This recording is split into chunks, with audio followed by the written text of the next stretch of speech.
first decided to do this project, I thought of the enormous legacy of Christian Death. I also knew that this would be no traditional documentary, and by doing an in-depth interview discussion on video, it would help people discover the band from the band's perspective. Knowing that the fans are knowledgeable and loyal, I understood it would be like discussing what Jesus looked like. This DVD, titled Close, discusses the historical and current thoughts of the band. The CD, titled Closer, is a conversation between Valor and I. My goal with Closer was to replicate the many marathon conversations he and I had over the months that I felt the fans would love to have if they had the same access.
Well, firstly, I'd like to really kind of get back to the idea of how you and Roz became friends. You know, that's a story that seems to get lost often, and I feel like, you know, from a band story, that's really important. How did the founders meet?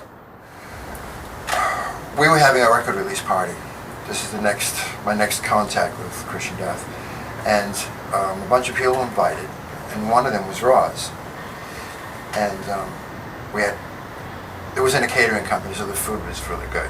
A lot of really good food everywhere. People were dressed really weird, and I had gone out of my way to decorate this place the same way, because the catering company, that we held a thing in, that's the kind of place that they do all the Hollywood shit. So they had ice sculptures, you have all that kind of stuff at your availability. So I had things in corners that you wouldn't expect, like weird shit and stuff from the recordings in the toilets that, you know, just made you feel uncomfortable to be in the toilets. It's kind of like recordings, sounds, like unpleasant sounds, and it was like a psychological experiment. I think I was just playing, but people liked it. So that's where you met Ross for the first time? That's the first time I met him, and so it's like, I have to be honest, I don't remember who I was talking about. I said, "Who's that weird chick in the corner?" "Oh, that's Ross." "Oh, okay. So I think I'll go and talk to Ross." So, and he was completely striking, you know, and I'm attracted to striking people because striking people do interesting things. Turned out to be someone who emulated all the same passion in art and music as I did. And I like people who inspire me to think beyond the borders of normal thinking. And that dude definitely had his, different way of thinking. So that was it. We started getting, just like you and I, we started getting philosophical. We started talking about art, poetry. Everything melded together from there. Yeah, we became friends from that time, from that moment onwards, and we never stopped being friends, whatever people want to say. The fact is that he was a dramatic, emotional person, and change was important to him. And when he decided that, the day he said to me, I was heartbroken, that he said to me, "Well, I'm sorry, but I'm not going to be able to go on this tour, which was the second tour of Christian Death ever outside of California. He said to me, I have a new lover, and touring is just too hard for me, and it was brutal. We had $5 a day to live on. When we got there, all the promises, I mean, we went to a great studio, they treated us like, I had mentioned earlier that they lavished us, but it was all just a big display of propaganda to give us confidence that we could depend on these people. The president of the record label ended up in a psycho ward. The most popular record on the label was the Virgin Prunes record, and I remember having a discussion with Gavin at the time when I was threatened about, this guy is now bailed. Nobody knows where he is. He disappeared off the planet. We didn't know that he had ended up in a psych ward somewhere. And Gavin was saying, I haven't been paid.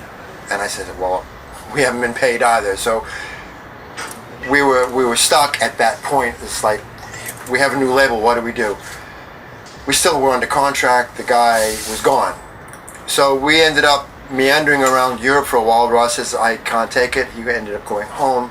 And to go back to where I actually sort of left at that moment, we were in Europe for 6 months, but for the tour, we were literally living off of $5 a day between 5 people to live off of. You know, Burger King was beyond our budget. There was this place near Gare du Nord in Paris, which is the North Station, and it was a Turkish, I'd say more of a Moroccan neighborhood. And couscous was the meal of the day. Couscous is very filling. So for like, I'd say the equivalent of maybe 50, 60, when I say $5 a day, I meant $5 American dollars a day. We had to translate into French francs, which is before the euro. And so for like 50 cents, you could get couscous. So we would get 2 plates of couscous, which was boiled bones and couscous. But it was very tasty, and it filled our little tummies. But we'd have a bowl of couscous for 2 people, and that's what we had a day. Pardon, monsieur, avez-vous un pourquoi de monnaie? You know, we needed money. You know, in other words, I said, monsieur, you have money. You know, this was a common phrase I learned how to say quickly. We were begging on the street, you know, just to keep things going. In between doing shows, we did the equivalent of 19 shows in 6 months on our first tour in Europe. The rest of the time we were sleeping on people's couches. We were sleeping in people's bathtubs. We were sleeping on people's corners of their floor in small little apartments. And so Roz begged his parents to give him money, and they didn't approve of what he was doing at all.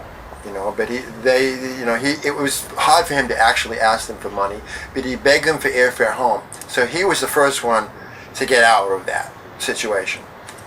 We were still stranded in Europe at the time. So finally we raised money.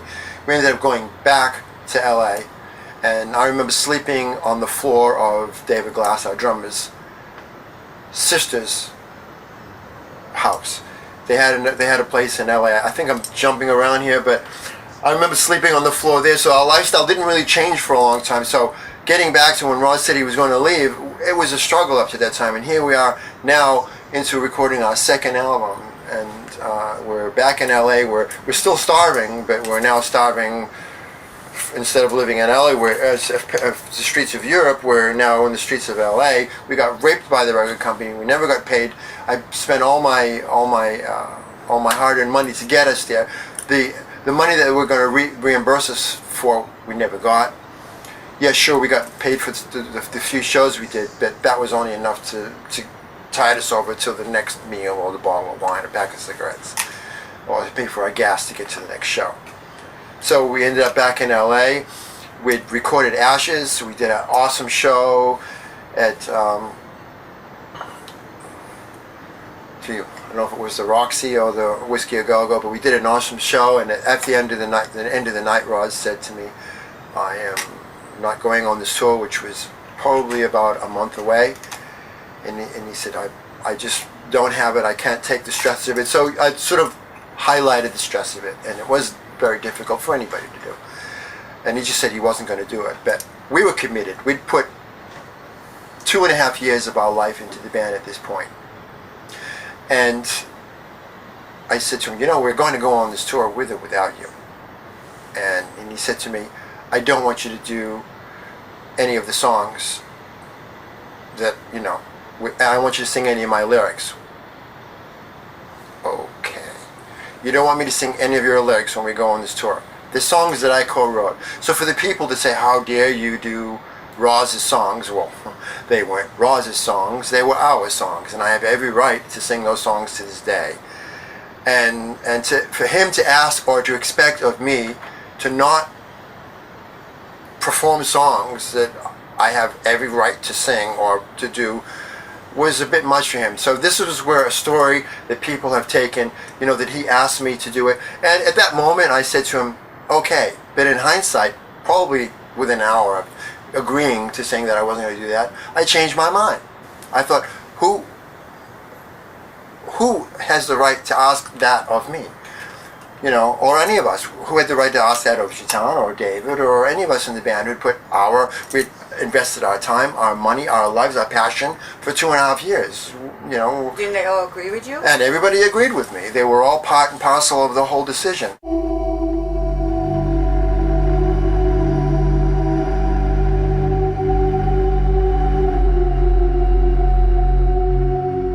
I always lived in Holland. I became part of this band. What year? 93? Yeah, it's been a long journey. My first show was probably the worst show I've ever done. It was in Italy. Where was it? Rome? It was like it was an amazing. Firenze, Florence. Florence. It was amazing, but everything went wrong that could possibly go wrong. Well, we were supposed to go on stage at 11 o'clock. We went on at 3 o'clock in the morning in the pouring rain. By this time, half of the poor, beleaguered audience had been brutalized by a tremendous downpour. Well, that's... Stuck it out. We had a covering over us, but the water still got out to us. We were getting shocked. And when we got on that stage, there was nothing was grounded. So it was like, you know, we were Edison's electrical experiments for everything that we did. You know, when my lips got anywhere near the microphone, you could see the arc of the electricity. And it was, you know, 240 volts of electricity going straight onto my tongue. So it was very difficult to sing. We were there from 10 o'clock in the morning till 3 o'clock before we went on. It was terrible. Of course it was a challenge for her. Did it matter to you that it was a hard show? I'm just trying to think if my first show with the band had been like that. I mean, I don't think it actually would have mattered much. It did matter. It did matter. I mean, there was a lot of stress. We were not nice to each other. I was thinking like, this is not what I want to do. I was trying to get to Vala, like saying, hey, I am not I comfortable. had to do begging to keep her in the band. No, that's not true at Yes, all. it was. No. Yes, it was. That is not true at all. I remember how disappointed you were. Of course, you were elated. That's after the first tour that I did. Because I saw all the problems developing after the first tour. Okay, you know what? This is I'm not sorry, just you're right. one show. Yeah, how can you was a long judge time after ago. one show? Well, One show is fine. yeah, but that was such a traumatic experience for me too. That's how, you know, the image is embedded in my head of like you were not happy, and that I was so happy. I was happy. I was happy being on that stage. I was in Italy. I had the greatest dinner. The problem is that all the Italians were smoking pot and they were not, you know, they were just so laid back. And because of they were laid back, we looked bad going on stage. You get on that stage and these people are there waiting for you. Some people have been sitting in front of their hours days, to come and sometimes. see you. They travel. Some people travel ridiculous journeys. And I'm sorry, I have experienced while I was in this band anger when things happen, and the band is becoming really, really good. It's so much better now. I think the three of us are perfect. I don't want to go on tour without Jason. I don't want to go on tour without Valor. We are a great harmony. We pick each other up when there's a problem. We make each other happy. Maybe I can do it to Valor at that point, or to Jason, but then he can do it, or vice versa, and it's awesome.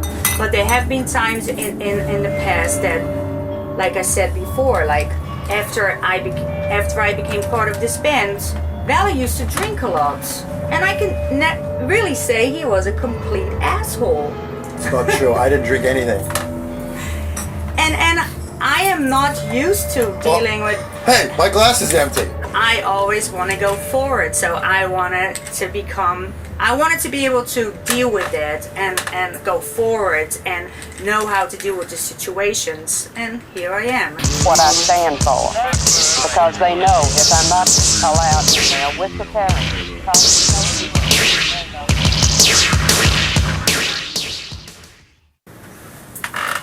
Well, it was quite a trip, but to be honest, it was what helped that out a lot. The stress of the first tour was Australia, and before we had played a one-off show in Detroit, which was not necessarily an audition musically. It was just sort of not only for you guys to feel me out, but for me to feel you out too. I think We kind of. It was a low key. It was a A low low sort key of show thing. that we wanted to just get him. But that's the best experience. I mean, Well, we had gone. there was no sound check. There was Yeah. like. Just But straight away we pure had to go through playing. immigration, which was already a traumatic experience on that particular day. Oh, let's not go into that one. Yeah, but What made it so much more comfortable was the fact that straight away we all hit it off very well. The second time I even saw Maitri was in a 14-hour car ride to that show. And then we And so didn't- it's just like, you get into that situation. Yeah. It's like, And then we didn't speak for 6 months. He rehearsed with us once before our first show. Once. so it was really like And this he nailed it. It was like this situation though where none of us really knew what the hell was going to happen. And that's like I said. So that first show, it worked out so well, and we had such good chemistry That's that it. put my mind at ease a lot to prepare for going to the other side of the world to play some shows down there.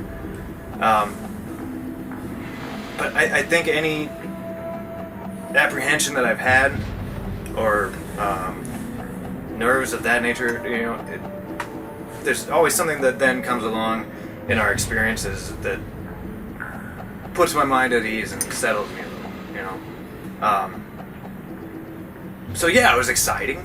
It was crazy, I was excited as hell. I was just down the street from my house playing it when I found out about it, and I was like, fuck yeah, let's celebrate, So yeah, I was really excited, and we had a really good time.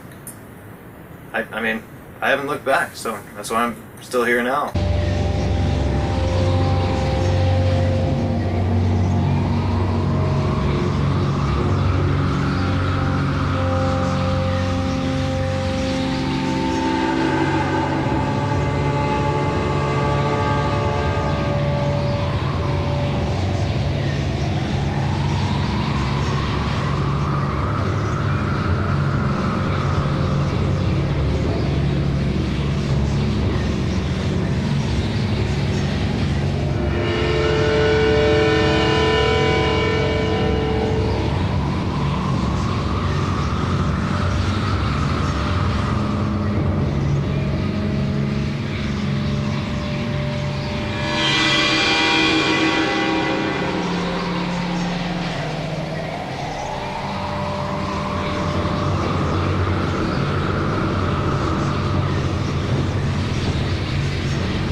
discussion, I was telling you about an interview I had seen with the Smashing Pumpkins, and basically the other people that were around the only original member, none of them ever talked. It was just all about him, and it seems like there's an active energy to include everyone, no matter how long they've been in the band, in this case. And could you talk about the idea of like what it feels like to be included? It's definitely greatly appreciated because, I mean, I understand that where I'm coming into this band is that there's tons of things that happen before me, and I'm walking in a lot of people's shoes here, and it's an honor. And then just to have, people accept you with open arms and say, hey, you're not just the drummer, like, we like you and we like being around you, and we're going to include you in all these other aspects of what's happening, on tour and not. It feels great. It feels good. The honesty of this guy is what translates in his performance, and people feel that on stage. I'm sure that you saw that straight away when we played that show in New York. It's not like Valor and Friends. Fuck that. I've never ever been about that. If I wanted to do that, I have. It's not like that's not beyond doing. I have had to play and wear many hats in this thing. We've had situations where we haven't had a manager, and I was the manager, and I was the booking agent, and I was the producer, and I was the director, and I was the accountant, you name it. I've done it all, and it's not something you want to do. All I want to do is do what I love, which is make music and write songs. So, and a cohesive unit can't evolve around one B in the high. I want it to be a team effort. I feed off of other people's energy. It's like a nuclear chain reaction. To be able to tell that story and have that come across in your music, that's what inspired me. It was not just like, hey, that guy plays fast. Although that was cool too, but that's, I guess, what I really grasp onto in other drummers. That's why people like Bonham and so much, because every note he hit, you felt it, and you knew why. You felt like you knew why, and that he couldn't have hit anything else that wouldn't have told the same story and been better. It was just perfectly planned out, Let's see here. That was in Colorado, and it was just this dive bar. I was playing with a band called Taraki, and we were all underage. We had to sit in the back, and I think to this day I don't even know the name of it because we were hardly allowed in there, except like, okay, it's your time to play now, get out. Like, you can't. You're too young to be in here. No one showed up. I mean, our parents were there and things I like know, that. that's the same with me. Like, Too young to that play was to the your parents. That was the most nerve-wracking show I've ever done. All my friends were there. The first show. I've never been that nervous. My legs were shaking. I mean, no, but it was still a good time. Like, people around us came out and supported, but Did you drink? No, I didn't. Well, me and Holland, we had like all 3 beers because when you're like young, you can drink. Right. So Yeah, not so much in the middle of the United States. no, I know it's different here.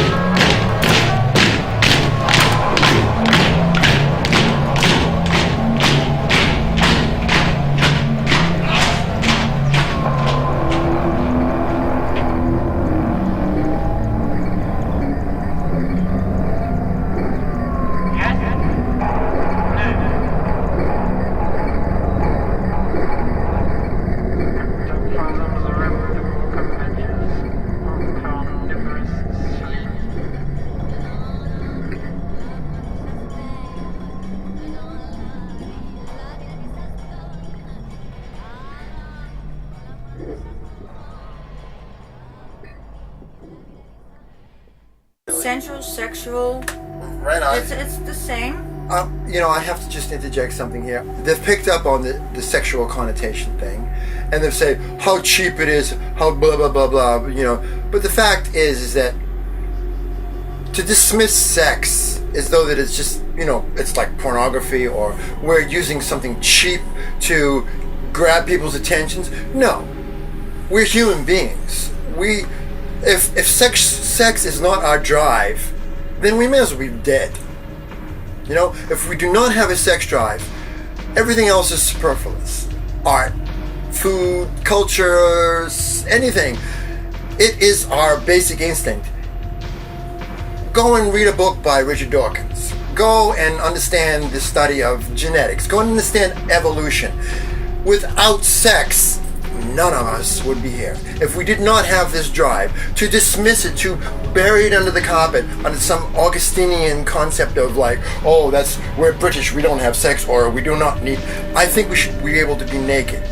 We should just walk the streets naked. We're not free. We have no freedom. Society's imposed all this crap on us. The biggest oppression that all of us have, and the most unspoken oppression of all human beings, is our sexuality.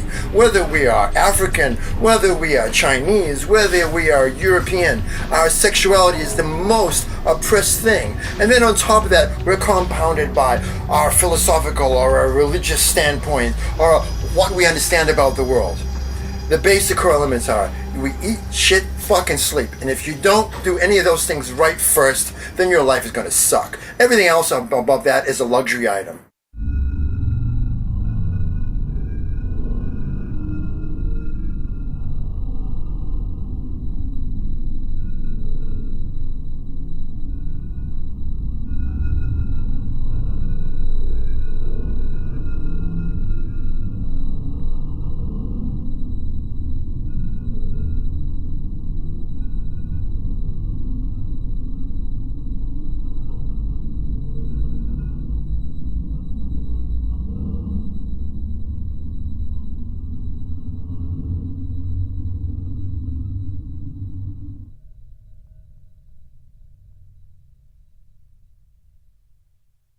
My own personal beliefs too. I could kind of get bored with just hearing the same stuff over and over and over again. So you say like, hey, create something new.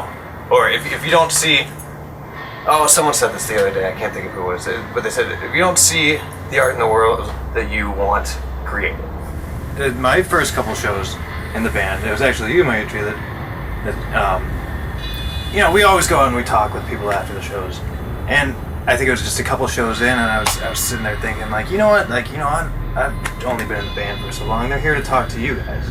You said, no, this is what we do. We go and we talk with everyone, and we make friends. And as more shows went on and more shows went on, I started just seeing this big network of people, and it was kind of crazy too to like run into someone.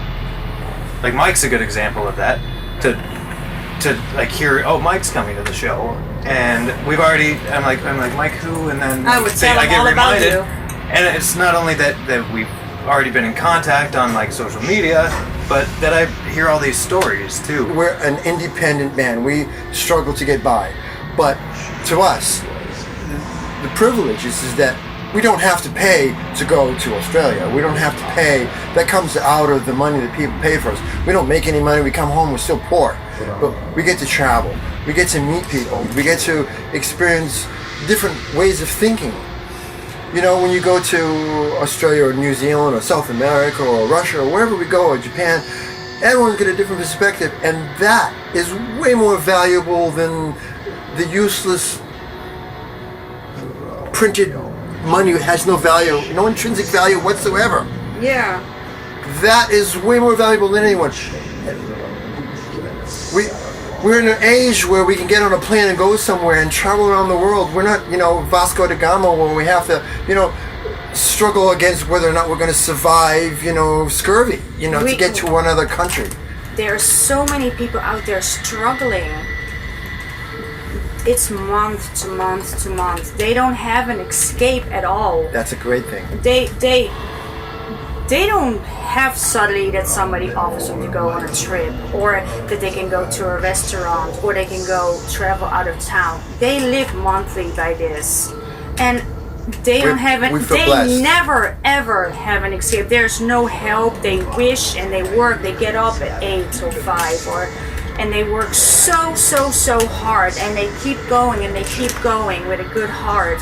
And that's why I feel so blessed that I am able to go tour and that I'm making new friends. Like today, my friend from New Zealand, she texts me. She says, "Hey, Mitra, you okay? What are you doing?" The girl that with all the really beautiful girl in New Zealand with her boyfriend that played in front of the. He opened up for us. In Oakland? Yes. Oh. And it's so nice to have new Oakland. friends. Oh no. Oakland. Oh, Auckland. Yeah. And that's what I feel blessed with. That I have the opportunity to get out of these routines, because that I think is the hardest thing in this life. That you need to be in a routine to pay your rent, to pay your mortgage, wondering if you can buy shoes, wondering if you can even eat at the end of the month before your money comes in. You know, and that's why I'm so grateful that people want to see us guys, so I get to travel, and I'm so thankful for that. Ditto. You know, sometimes people ask me, like, "Oh, you're going out there, like, and you were only in the city for 12 hours or so. Like, what do you get to see?" No, I don't go out. We don't go out and see things. We don't do the tours. I know, but the We- people, we- the we- people we come see the to us. people, and We that's- ask them, what is it like to be here, and they tell us all about it. We got to talk with people who were just so thrilled to be able to show us their country. Passionate about They, their country. they took us to, Ecuador means it's the equator. So they wanted to take us to where the North Hemisphere and the Southern Hemisphere. That was so important for them to like, you're here, you have got to come here and experience, standing on the meridian. And this is something that we experience wherever we go. That people are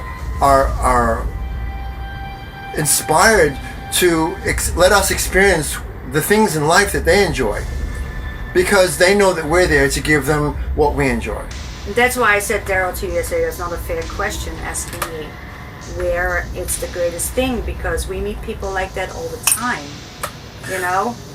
and just we are based right now in America.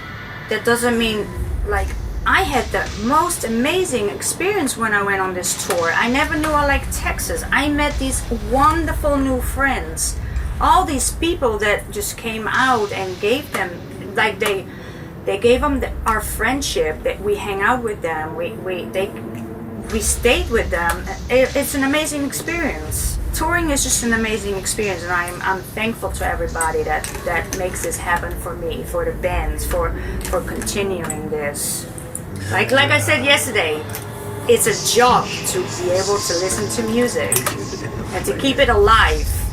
We need people to keep music alive. To that point, at a time when venues, specifically ones that feature the kind of blend of goth industrial music, and the clubs don't even have a facility to have like live bands, because it's cheaper to bring in a DJ, so on and so forth, and live music has been disappearing all over the country, especially, oddly enough, at a time when there's a resurgence in vinyl, and there's not a sense of that kind of resurgence of like the live music venue. And a lot of places that had vibrant scenes, we're in New York, and New York used to have tons of mega clubs that focused on our genre, and then now, it's only based on the idea of how many people come to see that band versus the idea of this club has a following. And especially in, outside of the pay-to-play LA West Coast scene, New York, like the East Coast scene, was very resistant. We were very resistant in the late 70s, early 80s to that whole model of like pay-to-play. It's just like, screw you, we're not paying to play. and we protested and boycotted places. There's no subsidizing in New York at all? Not at that point. We consistently demanded that, like, you know, we want a fair share, meaning that you would play the show. We will play the show. We will promote it, but we're expecting you to promote it as well. We're expecting you to do the work to promote it. We're going to bring the entertainment. You bring the audience, and the two shall meet. And what's it like, especially over this course of time, then going from, you know, where the band is playing for, you know, thousands and thousands of people all the time, you know, to packed houses, to then being kind of a international niche band. What's that emotion like? I always feel like people are being in competition about how good the show is. It's like making a big movie. I enjoy watching independent movies on Netflix with real emotion, and that's kind of what I want to put through our stage too. I don't want a big production and just show that we can have violin plays, we can have backing vocals, we can do this, we can do that, we can spend so much money on having a big production, but I don't think that is really necessary to get through what we're trying to show people. They pay $9 for a movie and they want to see, you know, 12. They want to see a big production. They pay $25 or $70 to go see a band, and they want to see something. And I really always want to go on that stage and not have a big production behind me, but really show our through emotions, and I want them to feel that side of us. And I know that's a hard thing. I know people need production, but I really want people to see our emotions and our love and our passion for our music.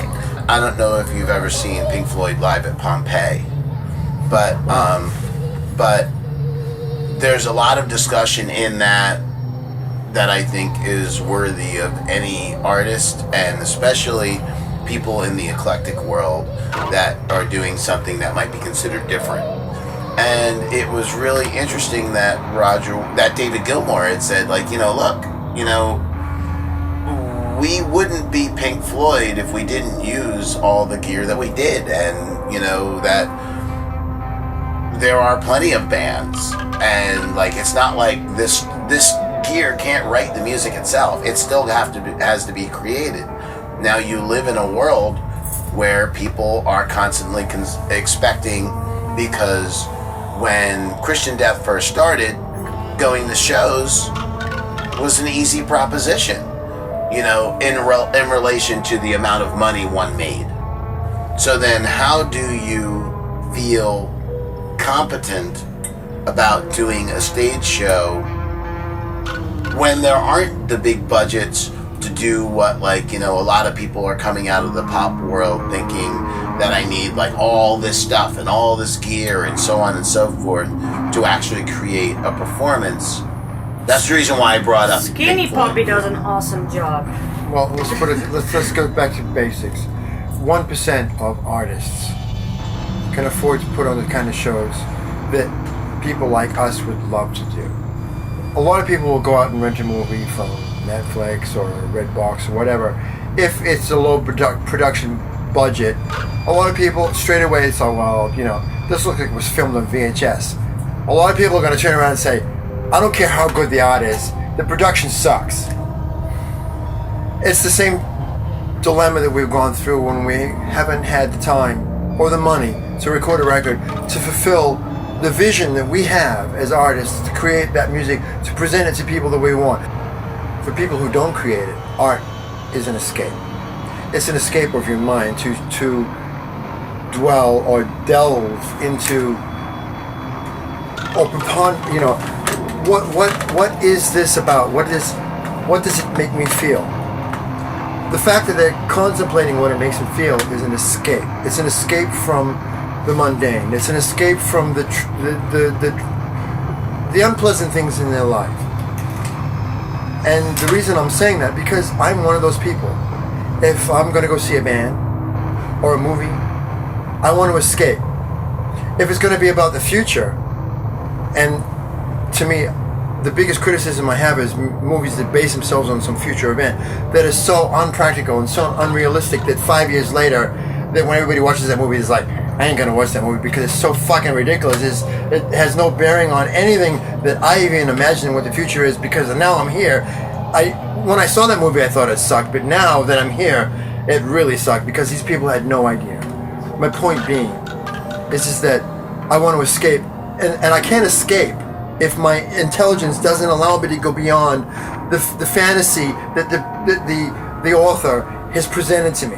If it's so unrealistic that I can't digest it and I can't eat it because it's not satisfying my hunger, then it ain't real. Let me point out here that everything is right here, okay? If you can have the biggest production, if there's no heart and there's no truism, it sucks. But it can have all the heart and all the altruism you want. But if the production is something you can't see, if you can't grasp it, if somebody's singing a song through the wall and the acoustics don't let the words come through with the feeling or the heart, you're not going to get it. If the microphone sucks and you can't hear the voice and you can't hear the music, you're not going to get it.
It's not the Freemasons you got to worry about. It's the ones that go for a fee. Uh-oh. Yeah, mercenaries. Go from one side of the coin to the other, from out and out, and it's like rediscovering something that you already like, that you already love, but in a different way. You know? Well, for me, I think the name of the band, I always liked the name. I have to say, before we'd ever done a show or met Roz or any of this stuff, the name Christian Death, I thought, that's provocative. I really like that. You know, and of course, Roz had mentioned, you know, a couple of times, and I think he had maybe more than one perspective, that it was just a variation on Christian Death, on Christian Dior. But to me, even before I heard his interpretation of what it came from, the words just were very profound to me, because Christianity was a profound influence on all of our history for the last 2,000 years, and death is the ultimate enigma. And so, to me, I took it from that perspective of the importance of those words and making it work from that perspective, which is why there's so much variety, because there are so many different facets of all of that. I mean, where can you draw the line of like, okay, well, I've told that story. It's a huge story. So in order to do it and to describe the lyrics or the intent of the emotion behind the lyrics, the music has to be able to dramatically explain that and raise those emotions. And I found that it worked quite well, especially when we go to different countries where you knew they didn't understand a word that you were singing. The emotional content already came out, and they got it. And then when it come time to figure out, and I've had people say this to me when they translated it into their own language and figured it out, it's like, I knew that's what it meant before I even knew what the words were about. When you're working on a show and you're thinking about, okay, we did this at the last show, and people had X, Y, and Z response. And then now you're thinking about, I'm moving towards this new show. What happens? It's not about the new show. Sometimes, as we've experienced multiple occasions, one night we could be playing at the House of Blues. The lighting is awesome. The sound system is awesome. They've got a doting staff that attend to every need you have. You're being fed. You've arrived on time. You have everything. As opposed to, here we are in Slovenia, or here we are, in some place which isn't quite prepared, or something went wrong, or, the power went out, or, you got to put on a show, or the stage has a 4-foot ceiling and you have to bend down and you can't use the props, you can't use this, you can't even set your amplifiers on the stage, because if you do, then you have to play off the stage. And sometimes you have to play off the stage. Sometimes you literally have to set the drums off of the stage because you're in such a small little place. My point being here is that you have to be able to diversify. You need to be able to have to modify your art. I'll go back to the paint. Okay, but pen doesn't work. Okay, all of a sudden I have acrylics. A whole new world's open for me. Now I have oils. Now I have Photoshop. I can paint my painting on oils, and I can go into Photoshop, and I can... This is where we are with the technology that we have. We can go in with our guitar and record something on one track. Oh, now all of a sudden we have 8 tracks like the Beatles had. Next thing you know, we have 16, we have 32, we have 64. We have, we can come back and take 6 months, like that 2 years, 5 years to make a record. We can spend multi-million. We can make it. This is people can be all the flagrant artists. They can be Nero all they want, and the empire is never going to get any better. So you have to take those diamonds in the rough, like the restaurant we went to. It's like, wow, this is magic. Magical moments are magical moments because magic is not something that happens every day. When the magic happens, it's fucking awesome. When it sucks, it sucks. But that's why we are going on tour. We're supposed to make this magic happen. No, we're not magicians. But we're still, that's why we're going on tour, to show these people our magic. And it doesn't matter what's around us. We should be able to be these musicians and show what we believe in. Even the show we did together, we almost didn't play because we can't play. Our backing visual is not just and a secondary thing. If we don't have the backing visual, the audience is missing a whole bunch of what we spent 3 years creating. Now, by the same token, what I'm asking is, as an artist, when you're going from place to place, that's your good point, and from country to country, and you're touring, you're a victim of whatever the setup is, because it's not like you're playing Madison Square Garden all the time, and you know that there's going to be every amenity is taken care of, or you're Roger Waters and you're touring the Wall, and you know that you're bringing in 4 tractor trailer loads full of gear. And a staff of literally 100 people to build all this stuff and to make it show up and disappear. So then, how do you feel when you tour? And I'll start with you, Jason. How do you feel when you show up and it's okay, they might have good drum mics, they might not. They might they might not even have drums. Or they might mic your kick drum and your snare, but they don't mic any other thing on your drum set. In other words, when you're going in, how do you deal with that kind of difference? Well, I mean, there's definitely quite a big difference from venue to venue, especially when you're playing at a place that's a venue all the time, and then the ones that just kind of set up a place in the corner for the band. I don't know.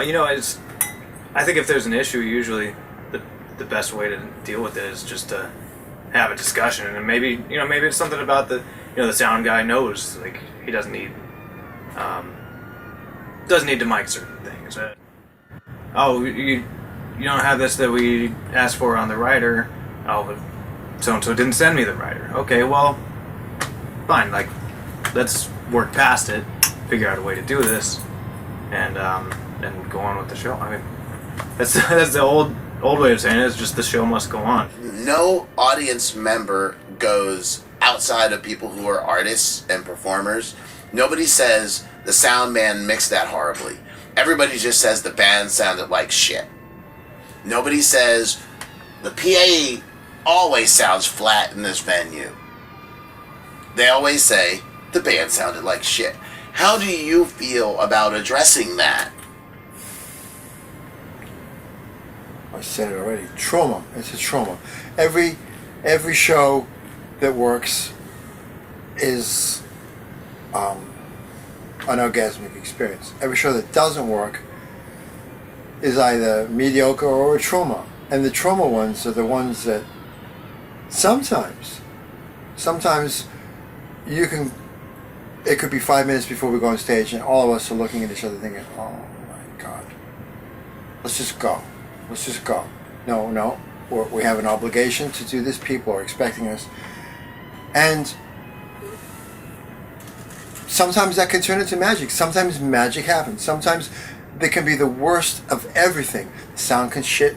The promoter can shit. We haven't eaten in days. Or we could all be sick. And all of a sudden we get on stage and just, a spark happens, that the fire ignites in just the right way, where it turns out to be one of the most awesome shows, and that's not an uncommon occurrence. It's like a luck of the draw. It's like, our performances are not like a Fibonacci sequence where everything is a pattern that happens.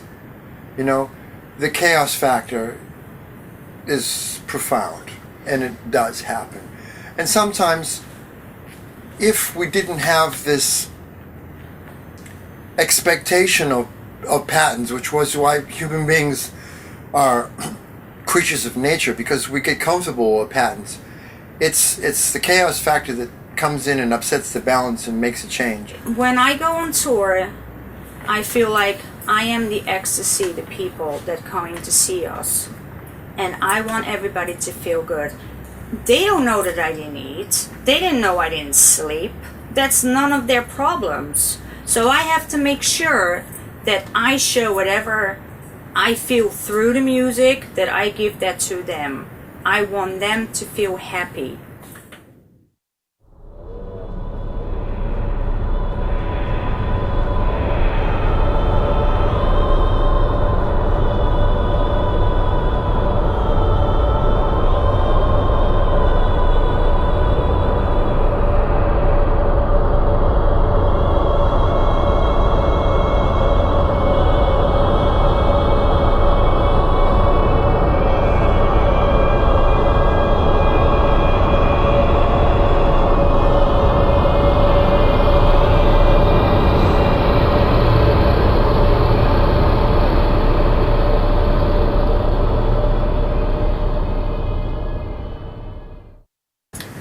Well, my mother is an artist that is still a performing artist, but at the time she dragged me along because she had nowhere else to bring me, because she just brought me on the road. And so I started playing drums because I think the very first time is because one of her drummers bailed on her. And I think I was 8 years old when I first played in front of a crowd. And I was so nervous that my kneecaps, I felt like they were going to fall off. I was just shaking. But when it was done, we made a lot of people happy, and the performance was good, and everybody told me how good you were for such a little kid. What do you mean for such a little kid? And where was this? Where was that? That was New Hampshire, the first show I ever did in my life. New Hampshire, United States.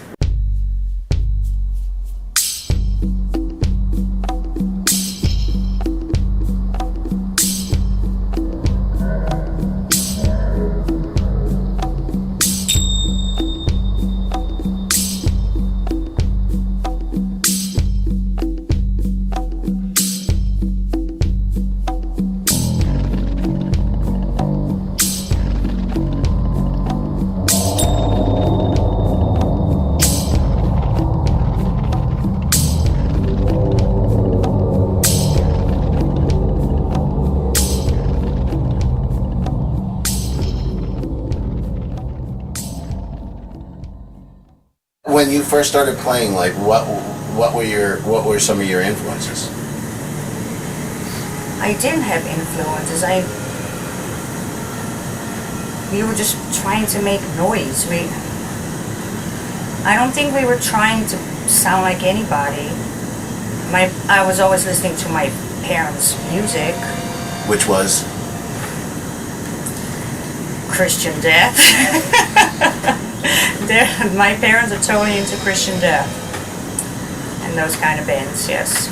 Wait a minute. You can't just say that and not explain what that means. My mother really loved Christian Death. She introduced me to Christian Death. She used to play it all the time, and I had no clue while I was sitting in my room listening to, old crap like Rolling Stones and Led Zeppelin and all that stuff, taking all my parents' vinyls in my room. But she was totally into Christian Death. She introduced me to the bands. Okay, the song. Well, Civilization is really what the song is about. It's not about suicide, so let's straighten that out. I mean, civilization is a symptom. Suicide is a symptom of civilization. Civilization is something that we all have to come to grips with on a daily basis. It's not, an unknown story. Maybe we're addressing it, or maybe we're looking at it from a perspective that may have not been touched on before, and that's what I'm hoping for. I'm hoping that we can make people think. I mean, the whole purpose of our art, and I think I would go hand in hand with many artists, is that they try to convey an emotion or a concept or a purpose or a reason or a solution to an emotional issue that any individual may have. That's why as an appreciator of other people's art, that's what I find compelling, is when something speaks to me, and it speaks to me in a way that all the bullshit and all the television stories and all the propaganda doesn't. And so that is a driving force that I have as an artist. So this song, the compelling feature to me is to my lyrics are very sparse, and this is something that I've been doing, but the sparseness is that the fact that if I make it too complicated, if I give it too many words, then you have too much to think about. The fact is that civilization from 6,000, 7,000, 10,000, 15,000 years ago, wherever our real civilization has begun, this is where we have to go. We have to go to the point of, in order to understand ourselves, we have to understand where we came from, individually. Whether the arrow in Africa says that the genetic code came from this point in Africa or not. We have to figure from that moment onwards what, where, and how, and why did society do what it's done to us individually. And so the learned notion is that if you don't understand the past, you cannot understand the future. Therefore, you cannot understand the betwixt, which is where you're at now, which is why you're at now, and who you are. So once you can feel more confident about the past and the future and the present, you may have some sort of more of a bearing on why you do the things that you do, what you do. So to try and keep it more concise, the lyrics to the song are not about suicide. Suicide is a symptom. Suicide is something that has affected us as individuals, it has affected us as a culture, as a society. It's a symptom that affects, people that were forced to go and fight George Bush's war for the millionaires and now have post-traumatic stress disorder. Suicide is something that may be people that have post-traumatic slave syndrome. These things are things that we have to contend with, and suicide is the way out, whether we're a kamikaze warrior or we are just a teenage girl having problems with her parents, or whether we are a drug addict who feels that we're having this war with the drug and we're having ourselves, so maybe the only solution is to off ourselves. whether we are Sid Vicious or whether we are Kurt Cobain. We have to all contend with the reality of life, and life is a struggle. So, to summarize and to completely finish this story of the song, it's both a question and a solution. The solution is you have to delve within to yourself, because we can't answer the individual problems of individual people. But we can look at it and we can address it as a culture as a whole.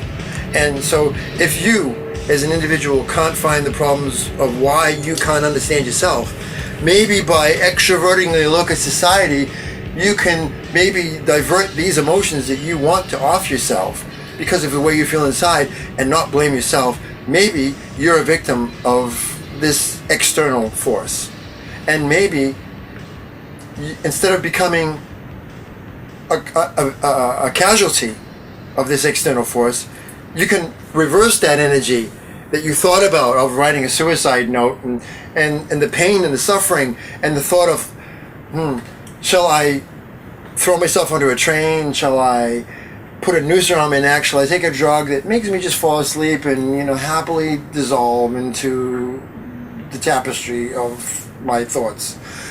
Or reverse that energy, make myself feel good about it, and maybe reverse something for the rest of the world.